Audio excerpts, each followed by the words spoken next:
Hello and welcome. You're watching Market IQ on NDTV Profit. This is Anushi Vakharia, and our focus for today is the defense pack. Now, we've seen the defense stocks like the shipbuilding companies in general, like a Mazagon, Cochin Shipyard, and Garden Reach, seeing about 4 to 6% of gains, and even there has been a particularly large order win that we are looking at for Hindustan Aeronautics. So before we go to our guests, let's just discuss what has happened in the defense sector today. So HAL has received a government nod to procure up to Su-30 MKI Aero engines for a consideration of about 26,000 crore. Now, Cabinet Committee has approved this proposal for procurement of up to 240 Aero engines, and this Aero engines will contain about a 54% of an indigenization content. About Su-30 MKI, now this twin-jet multi-role air superiority fighter aircraft, this is the Sukhoi, which is developed by Russia and also under license by HAL. The delivery for this one is expected to start from next year onwards, and the supply will continue for the next 8-year period. But to discuss more on this, how this will lead to the order book, how is the future projections for Hindustan Aeronautics, we are joined in by Amit Anwani, research analyst at Prabhudas Lilladher, covering this. So, Amit, firstly, Hindustan Aeronautics back in focus, a considerable large size of order that we are looking at, 26,000 crore. What does this mean for the company? Where do you see the order pipeline for the business? And again, how does the outlook look for the business? Right. Thanks for having me. So, as you highlighted, HL, they got a clearance for the Su-30 engine, where the indigenous component is about 55%. So this was already highlighted by the company as a prospective order to be received, along with the other large orders which company is expecting to receive. So the current order book is about 90,000, and as we have been highlighting, there's a long pipeline of orders which are expected to come in next 2 to 3 years, apart from the ALFP order which you highlighted, the engine order which you highlighted. So I think the pipeline includes roughly about 1,60,000 crore more orders in next 2 to 3 years, including the LCA Mach 1A, which again got approval a few months back, which is kind of 45,000-50,000 crore order. And then one LCH order which got approval, which is again about 45,000-50,000 odd crore order. So including these two orders, the pipeline remains about 1,50,000 crore over next 2 to 3 years, which can come as an order intake to HL on the top of 90,000 crore order book, which already company has. And apart from this, since there is a lot of replacement and of helicopters and aircraft which is on the card for next 15 years, I think the pipeline would still be higher than 1,50,000. It could be about 2,50,000 if we take a 5-year time horizon, 4-year time horizon. And I think the company top line can grow 12 to 13%. We have a hold rating because of the current rally which has happened in the stock, and there was some profit booking which was also noticed. But having said that, if you take a longer horizon view, defense still has a lot to deliver, and there are many programs which are going to come in the series production in coming years, and that indicates at least 12 to 13% top line CAGR, which HAL can achieve over next 10 years. Okay, so strong pipeline in place, 2,50,000 crore, that as you pointed out, and about 12 to 15% of revenue CAGR that we should be looking forward. But you also pointed out in the report that you mentioned about, wherein you've given a hold rating on HL currently, that there have been some of the supply chain issues which have led to slower deliveries for the Tejas 1. Can you expand more on this space? How can this impact the company's performance in the near-term scenario, if we can see? Right. So if you see the delivery of Tejas, the 88 numbers order which they are currently executing, the company was talking about full-scale delivery of 16 aircraft starting FY26.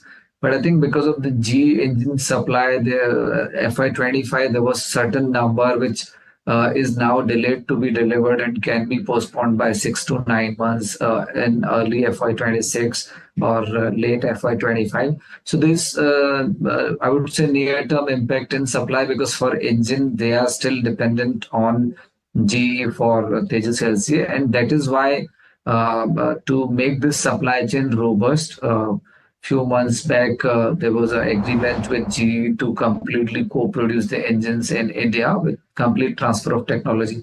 I think that will have help in the long term, but yes, immediate near-term temporary impact is that because of supply chain, the deliveries will be slightly shorter on a, if you see, on a quarter-on-quarter basis.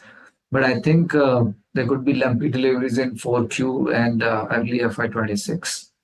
Yeah. Okay, so near-term temporary supply chain issue that we can look forward to. But Yeah. what about the margin scenario now? Now HAL has been reporting a strong set of margins. They've expanded in the last few couple of quarters. What is the projection going forward for the EBITDA margins? Where should they be lying at? And what about the valuations on this stock currently? Right. So on my numbers, the stock is trading around 39x on FY26. And with respect to margins, I think we are expecting between 26-27% sustainable margins, as company also has been highlighting. And this is on the back of robust delivery schedule for LCA, which is now going to start this year and next year, and for next 2-3 years, which will enhance the manufacturing utilization in the current factory on the manufacturing side, where the revenue was slightly lower for past 2-3 years. So we believe that is going to happen. And second thing, ROH, which is repair and overall, which contributed 50% in FY24. We are expecting that this space, if not as high as manufacturing revenue for next 5 years, but still ROH will grow, which is a high margin business for the upcoming years. And all this collectively will help maintain margins between 26-27% for a good 3-4 years. That is there. So having said that, my whole reading is also because we were expecting some sort of profit booking in the whole defense spec, since the valuation skyrocketed from 25-30x to 45x in past 1 year. So I think in near term, there was some corrections expected, and which happened with all the stocks from the peak. They are down 15-35% across the board. But having said that, I consider for companies like HL, this kind of corrections would be a selective opportunity to accumulate in the stock, considering the long story which is there with respect to numbers, which I explained to you. Well, that was quite a comprehensive view that you've shared on Hindustan Aeronautics, a hold rating for now, but remain constructive on the space, and also 26-27% of the margins that you're looking for the next 3 to 4 years.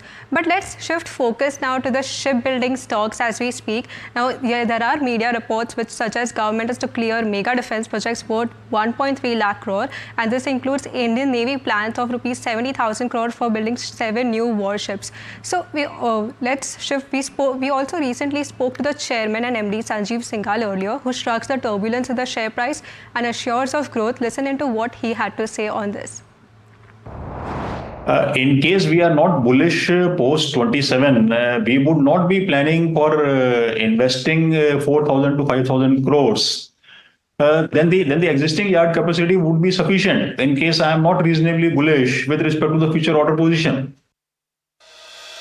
As far as the current scenario is concerned, by and large, the orders are not on nomination basis. It is on competitive basis. So I would not be able to predict how many orders Mazagon shipbuilders will be getting. But yes, what I can say, based on the orders in which Mazagon shipbuilders would be interested and where we are a strong contender, we believe that during next couple of years, the order size would be approximately up to 2 lakh crores, which would be available for the shipyards in totality. So why actually Mazagon shipbuilders is able to bag, this will depend upon what kind of bids we are submitting. We internally remain positive, very positive about it, considering our inherent strength in these particular segments. Okay, so that was Mazagon dog. But Amit, coming back to you, Mazagon has remained on focus now. It was the talk of the town last month, and this was after the kind of results it posted, strong set of results, but valuations remained a concern over here. What is your view on shipbuilding pack in general, and specifically coming to Mazagon dog, what's your outlook on this one? Disclosure, we do not have coverage on shipbuilding, but just giving sense. So if you see the shipbuilding, the very typical nature is the long gestation period. Once they receive the order, their books are full for next 7, 8, 10 years for the delivery schedule, and that gives you a consistent revenue growth which shipbuilding companies can expect. So just giving an example, MDL, as you said, roughly about 39,000 crore order book, roughly about 9,500 crore top line, which they did this year. And this is coming because major projects are now coming in execution that delivered submarines in the past. So we are talking about few things, as you also highlighted, and the CMD also highlighted in the interview. One is the 3 additional submarine order which MDL is expecting, which should be more upward of 35,000 crore, especially for MDL. And there are a few destroyer orders which are expected, which again would be similar size. So if these orders come, the current 40,000 order book becomes 70, 80,000, and we have the visibility for next 10 years for the company with respect to the revenue growth, which has already happened, kind of 25, 27% in past 3 years, decent margin run up, which has also happened. So there's a lot of leverage which can happen in terms of number of line utilizations and the shipyard utilizations when they have the lumpy orders, and that also translates into the profitability for shipbuilding companies. For instance, there are IAC Indian Aircraft Career order, which is again 40,000 crore large order, which Cochin Shipyard is expecting to come in next 2-3 years. They are already worked on IAC 1 order, which is Indian Aircraft Career 1 order. So these are all lumpy orders. Cochin Shipyard, again, the current order book for Cochin Shipyard is about 25,000 odd crore. They're doing revenue of about 4,000 odd crores. So the point here is that, as rightly highlighted, the shipbuilding and navy pipeline is quite robust, and if at all these companies get the intake in their books, that very visibly increase their revenue visibility for at least good 5 years. So my point is, instead of looking at the price to earning today, which looks kind of expensive, seeing the rally which has happened in all these stocks, but I think this will keep evolving as they start getting large lumpy orders, which will be factored into the revenue CAGR for next 5-7 years. And I think that is why we're pointing that the whole defense spec, because of the favorable policies, localization, large replacement which is pending, and large orders which are pending from decades, will come in the fray, and they are really conducive and favorable for defense companies as a whole. Well, that was very well put out, Amit. Thanks for that detailed view on the shipbuilding companies and overall defense.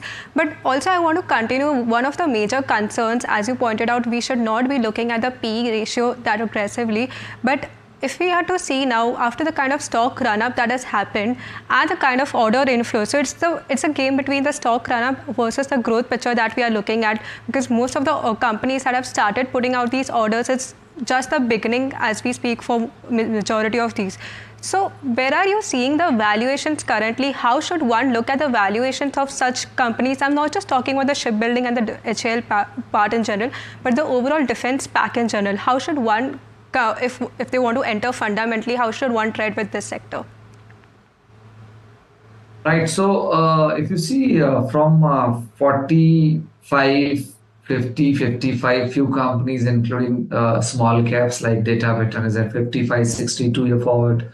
HAL, I told you, we have a hold rating, would be trading about 39.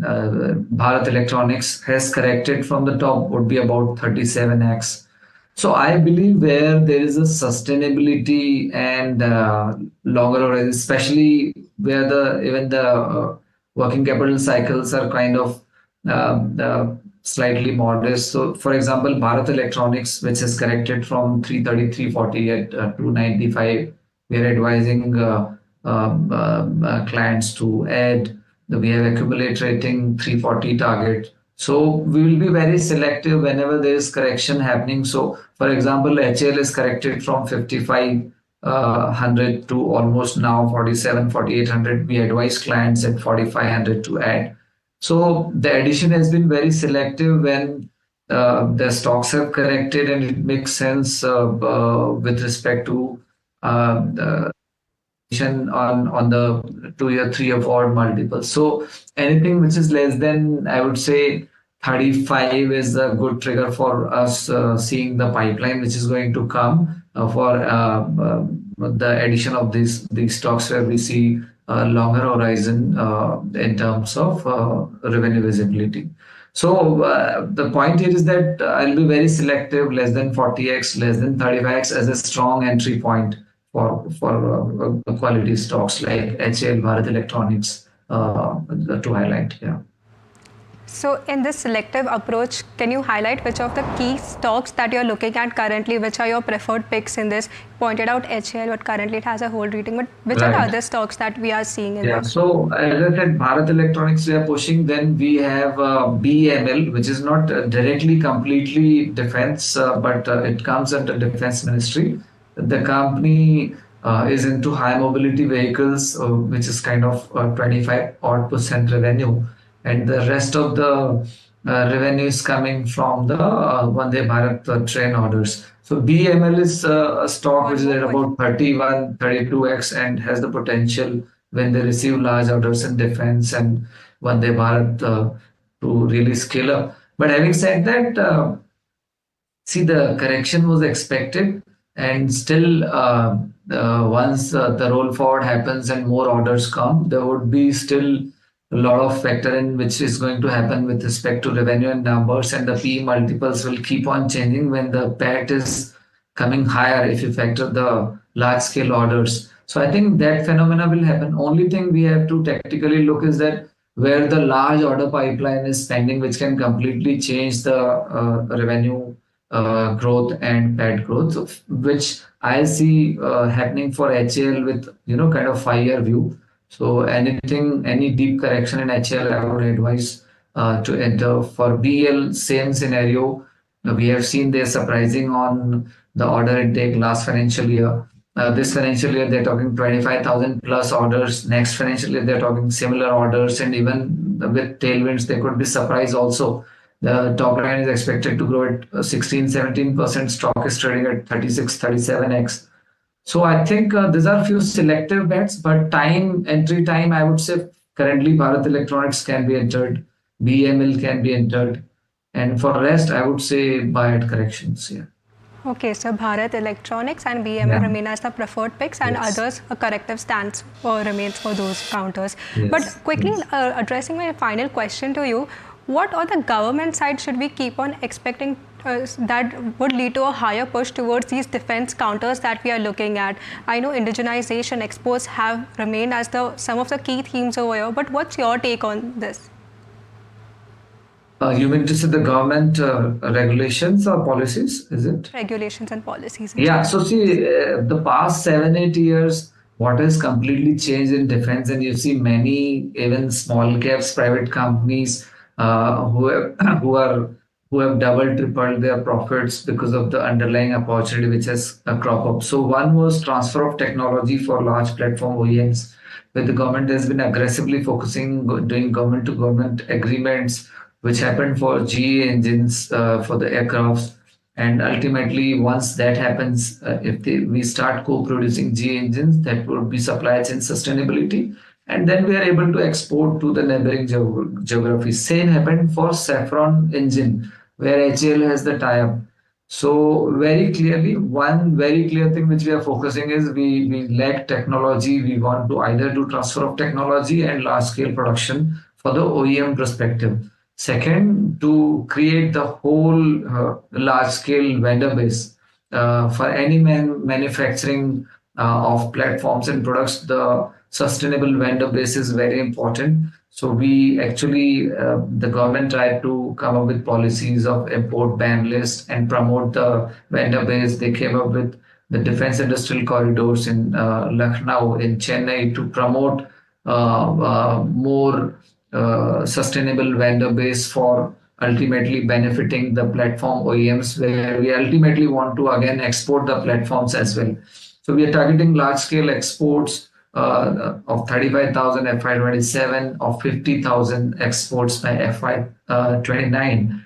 And this would ultimately, going forward, would include more platforms which we would like to export. And ultimately, that requires a lot of local favorable vendor base, transfer of technologies, homegrown technologies. There's a lot of support happening from DRDO to small scale companies to come forward for technological innovation in key components which are going into defense. So this is largely the platform or largely the ecosystem which is developed by the government. And I think on this ecosystem, the potential for many defense company can magnify in next decade. Right. Thank you so much, Amit, for joining in and breaking down the whole defense pack in generals from HAL to shipbuilding and overall defense view. Thanks again for joining in and sharing your view.